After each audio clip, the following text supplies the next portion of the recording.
Breaking news చూస్తున్నారు. Air India విమానానికి ఘోర ప్రమాదం తలెత్తింది. అక్కడ హైదరాబాద్ నుంచి థాయిలాండ్కు బయలుదేరింది ఆ విమానం. ఫుకెట్ ఎయిర్పోర్టులో విమానం హార్డ్ ల్యాండింగ్ జరిగింది. ల్యాండింగ్ గేర్ విరిగిపోవడంతో ఈ ప్రమాదం జరిగింది. ప్రమాదంలో కొన్ని గంటల పాటు రన్వేను మూసేశారు అధికారులు. ప్రమాద సమయంలో విమానంలో 133 మంది ప్రయాణికులు ఉన్నారు. ప్రయాణికుల్లో చాలా మంది ప్రముఖులు కూడా ఉన్నట్లుగా తెలుస్తోంది. దానికి సంబంధించి బ్రేకింగ్ న్యూస్ చూస్తున్నారు. ఆ విజువల్ని మీరు చూడడం జరుగుతుంది ఆర్టీవీ స్క్రీన్ మీద. ఒకసారి మీరు చూడొచ్చు. ఎప్పుడైతే ఆ గేర్ రాడి విరిగిపోయిందో అదిగో ఆ విజువల్ మీరు చూడొచ్చు.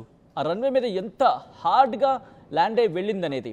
అదృష్టవశాత్తు అక్కడ ప్రమాదం తలెత్తలేదు. ఎందుకంటే మనం సాధారణంగా చూస్తూ ఉంటాం. ఓకే, దాని గురించి డీటెయిల్గా మాట్లాడుకుంటూ ఒకసారి విజువల్ని మీరు చూడొచ్చు. అది ల్యాండ్ అయిన తర్వాత గేర్ రాడ్ విరిగిపోవడంతో ఎటువంటి ప్రమాదం తలెత్తిందనేది, ఎంత హార్డ్గా అది రన్వే మీదకి వచ్చిందనేది మీరు చూడొచ్చు. పూర్తిగా ఆ దుమ్ము ధూళితో అక్కడ వచ్చిందంటే పరిస్థితి ఏంటో అర్థమవుతోంది. అదృష్టవశాత్తు నిప్పు అంటుకోలేదు. అగ్గి రాజుకుందా? బహుశా అగ్గి రాజుకొని ఉందా అంటే కనుక బిగ్గస్ క్వశ్చన్ మార్క్. రాజుకొని ఉండొచ్చేమో, కానీ అంత పెద్దగా మంట స్థాయికి వెళ్ళలేదు. బహుశా చిన్న నిప్పురవల అంటుకొని ఉండొచ్చు ఆ రాపిడికి. బట్ ఆ విజువల్ని మీరు చూస్తే కనుక ఎక్స్క్లూజివ్గా మీరు చూడడం జరుగుతోంది. ఎప్పుడైతే అది రన్వే మీదకి వచ్చిందో గేర్ రాడ్ విరిగిపోవడంతో పూర్తిగా ఆ రన్వే మీద ఉన్న ఆ లేయర్ని టచ్ చేసుకుంటూ చాలా దూరం ముందుకు వెళ్ళిపోయింది. ఎయిర్ ఇండియా విమాన ప్రమాదాల గురించి మాట్లాడుకుంటున్న సందర్భం మీరు చూస్తే ఆ విజువల్, ఇంకొక విమానం ఇటు నుంచి వెళ్తుంది. అట్ ద సేమ్ టైం ఎప్పుడైతే అది ల్యాండ్ అవుతుందో ఇంకొకటి అక్కడి నుంచి వెళ్తుంది రన్వే మీద నుంచి. ఎప్పుడైతే ప్రమాదం తలెత్తిందో పూర్తిగా రన్వే దెబ్బతింది అక్కడ. దీంతో అది దాన్ని మళ్ళీ రెనోవేట్ చేసేందుకు, దాన్ని మళ్ళీ సరిగ్గా పనిచేసేలా ఆ రన్వేను రూపుదిద్దేందుకు, లేకపోతే ఆ రన్వేను దాన్ని క్లియర్ చేసేందుకు సమయం బట్టే అవకాశం ఉంది. కాబట్టి ప్రస్తుతం ఆ రన్వేని మూసేసినట్టుగా తెలుస్తుంది అధికారులు. కొద్దిసేపు దాన్ని మళ్ళీ రిపేర్ వర్క్ జరిపిన తర్వాత అప్పుడు మళ్ళీ దాన్ని రంగంలోకి తీసుకురావడం జరిగింది, పనిలోకి. ఆ విజువల్ మీరు చూడొచ్చు. ఎయిర్ ఇండియాకు సంబంధించి ఎక్స్ప్రెస్. కానీ ఒక్కసారిగా ప్రయాణికులు భయాందోళనకు గురయ్యారా? ఎస్. ఎందుకంటే హార్డ్ ల్యాండింగ్ అయ్యే సందర్భంలో ఎప్పుడైతే అది భూమిని తాకే ప్రయత్నం జరుగుతుందో అప్పుడు ఆ ప్రమాద తీవ్రత ఇంకా ఎక్కువ ఉంటుంది. ఎయిర్ ఇండియా విమాన ప్రమాదాలు దాని గురించి మాట్లాడుకునే ప్రయత్నం చేస్తే ఈ మధ్య కాలంలో ఎక్కువ అవుతున్నాయా అంటే ఎస్, అవుననే మాట వినిపిస్తోంది. దానికి సంబంధించి డీటెయిల్గా మాట్లాడుకునే ప్రయత్నం చేద్దాం. మరి ముఖ్యంగా గత కొన్నేళ్లుగా కూడా ఈ ప్రమాదాల గురించి మాట్లాడుకుంటే సందర్భం ఇంకా ఉందనుకోవాలి. ఎప్పుడైతే ఇది హార్డ్ ల్యాండింగ్ జరిగిందో ఆ విజువల్ని మీరు చూడొచ్చు పూర్తి స్థాయిలో ఎటువంటి ప్రమాదం తలెత్తిందనేది. హైదరాబాద్ నుంచి థాయిలాండ్ వెళ్తోంది ఈ ఎయిర్ ఇండియా ఎక్స్ప్రెస్ విమానం. ఒక పెను ప్రమాదానికి గురైంది. అయితే అదృష్టవశాత్తు రన్వేపై బలంగా ల్యాండ్ అవుతున్నా కూడా, అంటే రన్వేపై చాలా స్ట్రాంగ్గా ల్యాండ్ అవుతున్న సందర్భంలో ల్యాండింగ్ గేర్ విరిగిపోయింది.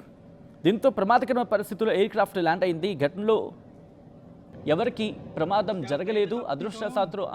అదృష్టవశాత్తు అందరూ కూడా ప్రాణాలతో బయటపడ్డారు. వాళ్ళు కూడా క్షేమంగా ఉన్నారు. ఈ ఘటన ఫుకెట్ విమానాశ్రయంలో చోటు చేసుకుంది. దీంతో అధికారులు కొన్ని గంటల పాటు రన్వేని మూసేయాల్సి వచ్చింది. ఈ ప్రమాదంలో ఎవరికి కూడా గాయాలు కాలేదని, 133 మంది కూడా సురక్షితంగా ఉన్నట్లుగా అధికారులు చెప్పుకొచ్చారు. ఎయిర్ ఇండియా విమాన ప్రమాదాలు ఈ మధ్య కలవరపెడుతున్నాయని చెప్పుకోవాలి. దానికి సంబంధించి మనం మాట్లాడుకుంటున్న సందర్భం, ఆ ఘటన ఒక్కసారిగా అక్కడ వాళ్ళే షాక్కి గురి చేస్తుంది. ఒకవేళ కనుక నిప్పంటుకొను లేకపోతే అగ్గి కనుక రాజుకొను వెళ్ళుంటే పరిస్థితి ఏంటి? అసలు ప్రతిదానికి స్టాండర్డ్ ఆపరేషనల్ ప్రొసీజర్ ఉంటుంది కదా, ఎందుకు వాటిని ఫాలో కావటం లేదు? ఈ మధ్యకాలంలో మార్చి 11 అంటూ కూడా మాట్లాడుకున్న సందర్భం, air India express IX938 location Phuket Thailand. Hyderabad నుంచి వెళ్ళిన విమానం ల్యాండింగ్ టైంలో నోస్ సమస్య కారణంగా హార్డ్ ల్యాండింగ్ అయింది. ఏకంగా 133 మంది ప్రయాణికులు సురక్షితంగా బయటపడ్డారు అదృష్టవశాత్తు. అదే ఎయిర్ ఇండియా గత ఏడాది గుర్తుందా మనకి అహ్మదాబాద్లో జరిగింది. ఎయిర్ ఇండియా ఫ్లైట్ 171 ప్రపంచం మర్చిపోదు, భారత్ అసలు మర్చిపోదు, గుజరాత్ అస్సలు మర్చిపోదు. బోయింగ్ 787 డ్రీమ్ లైనర్ టేకాఫ్ అయిన కొద్దిసేపటికి అక్కడ ఒక హాస్టల్ భవనాన్ని ఢీకొని కూలిపోయింది. ఈ ఘటనలో 241 మందితో పాటు అక్కడ ఉన్న 19 మంది మరణించారు. ఇది అతిపెద్ద ప్రమాదంగా మాట్లాడుకున్న సందర్భం. అంతకుముందు August 2020 air India express 1344 Kozhikode దగ్గర కేరళకు సంబంధించి ఇలా విమాన ప్రమాదాల గురించి మాట్లాడుకుంటే సగటు విమానయాన ప్రయాణికుని బెంబేలెత్తించేస్తున్నాయనే చెప్పుకోవాలి. అసలు ఏమవుతుంది? స్టాండర్డ్ ఆపరేషనల్ ప్రొసీజర్ అనేది ఉంటుంది కదా, ఎందుకు ఫాలో చేయట్లేదు ఎయిర్ ఇండియా? ఎందుకంటే ముందుగా తనిఖీ చేపడితే ఒక ఘటనకు జరగకుండా ఉండాలంటే ముందుగా తనిఖీలు చేపట్టాలి. తనిఖీలు చేపట్టిన పరిస్థితి ఉంటుందా? ఒకవేళ ఉంటే ఇటువంటి పరిస్థితులు ఎందుకు తలెత్తుతున్నాయి? ఎక్కడ జాప్యం జరుగుతుంది? ఎక్కడ లోపం ఉంది? ఎవరిలో నిర్లక్ష్యం కనిపిస్తోంది? ఎందుకు నిర్లక్ష్యం కనిపిస్తోంది?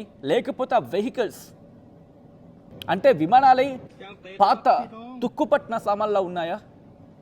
ఇవన్నీ కూడా మాట్లాడుకోవాల్సిన సందర్భం కదా.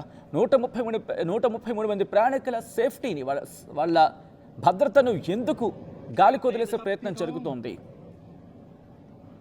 ఎందుకు ఎయిర్ ఇండియాకు సంబంధించి మాటిమాటికి ఇటువంటి ఇష్యూస్ ట్రిగర్ అవుతున్నాయి?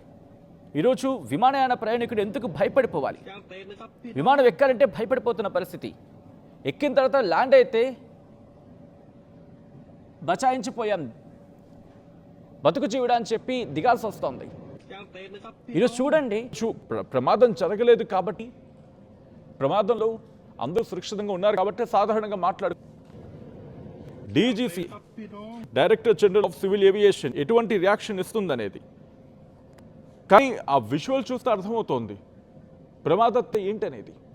ఈ కథనం మిమ్మల్ని కాస్త కలవరపరచొచ్చు, అయితే మిమ్మల్ని కలవరపాటు గురి చేయడం ఆర్టీవీ ఉద్దేశం కాదు. కానీ ఇటువంటి కథనాలు చూస్తే కాస్త కలవరపాటుగా అవకాశం, దీనికి సంబంధించి తగిన జాగ్రత్తలు తీసుకోవాలని ఆర్టీవీ సూచించడం జరిగింది. దిస్ ఈస్ ఆ disturbing content, viewer description is highly advised.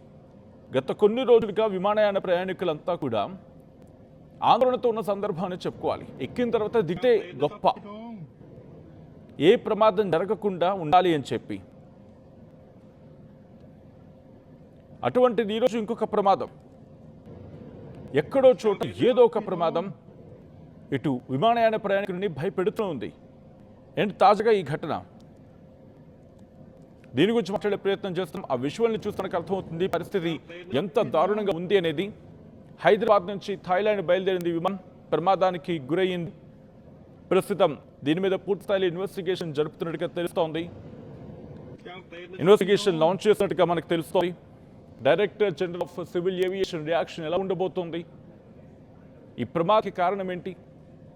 లేకపోతే ఇక్కడ రన్వే ఏమైనా ఇష్యూ ఉందా? లేకపోతే గేరాడ్ ఇష్యూ అంటే అఫ్కోర్స్ కంప్లీట్గా ఫ్లైట్ అయి ఉండాలి. రన్వేకి సంబంధం ఏముంటుంది?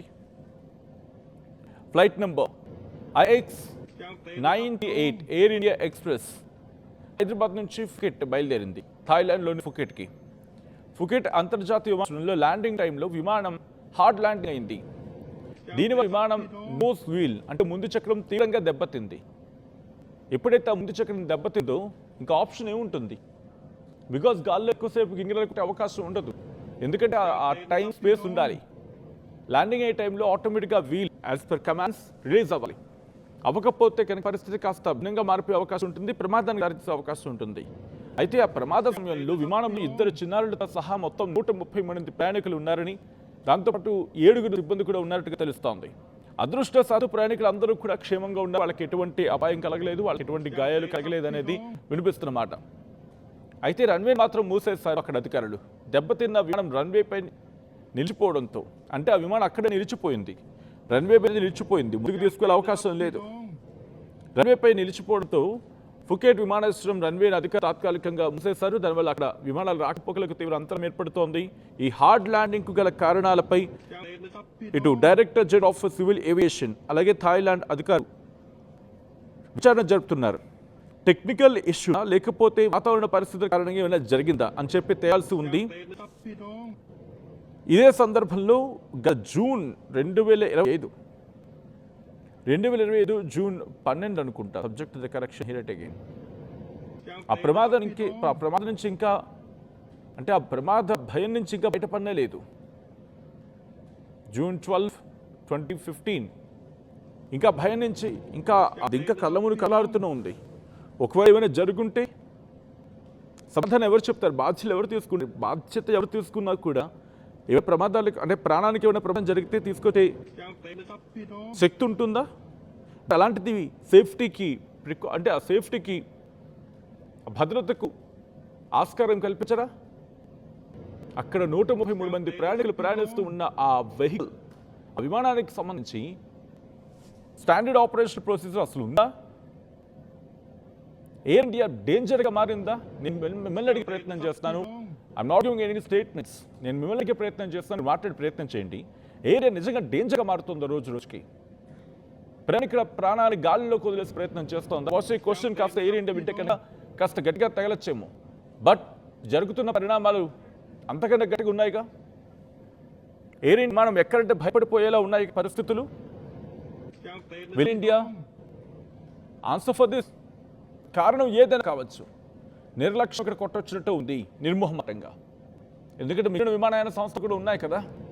మరి వేటికి అంత స్థాయిలో ఎందుకు ఎయిర్ ఇండియాకి మాత్రం అవుతున్నాయనే మాట వినిపిస్తుంది. మీరేమనుకుంటున్నారు? కమెంట్ చేసే ప్రయత్నం చేయండి. ఈ కథనం మిమ్మల్ని కాస్త కలవరపరచైతే మిమ్మల్ని కలవరపాటు గురించిన మాట ఉద్దేశం కాదు, కానీ ఇటువంటి కథనాన్ని చూసినప్పుడు కలవరపాటు గురి అవకాశం ఉంటుంది కాబట్టి దీనికి సంబంధించిన జాగ్రత్తలు తీసుకోవాలని ఆర్టీవీ సూచించడం జరుగుతుంది. This is distributing content video description is advice. ఈ కథనం మీద కాస్త కలవరపరచైతే మిమ్మల్ని కలవరపాటు గురించడం ఆర్టీవీ ఉద్దేశం కాదు, కానీ ఇటువంటి కథలు చూసినప్పుడు కాస్త కలవరపాటు గురి అవకాశం ఉంటుంది కాబట్టి దీనికి సంబంధించి జాగ్రత్త తీసుకోవాలని ఆర్టీవీ సూచించడం జరుగుతుంది. This is distributing content video description is highly advised. ఒకసారి ఆ విజువల్స్ చూద్దాం.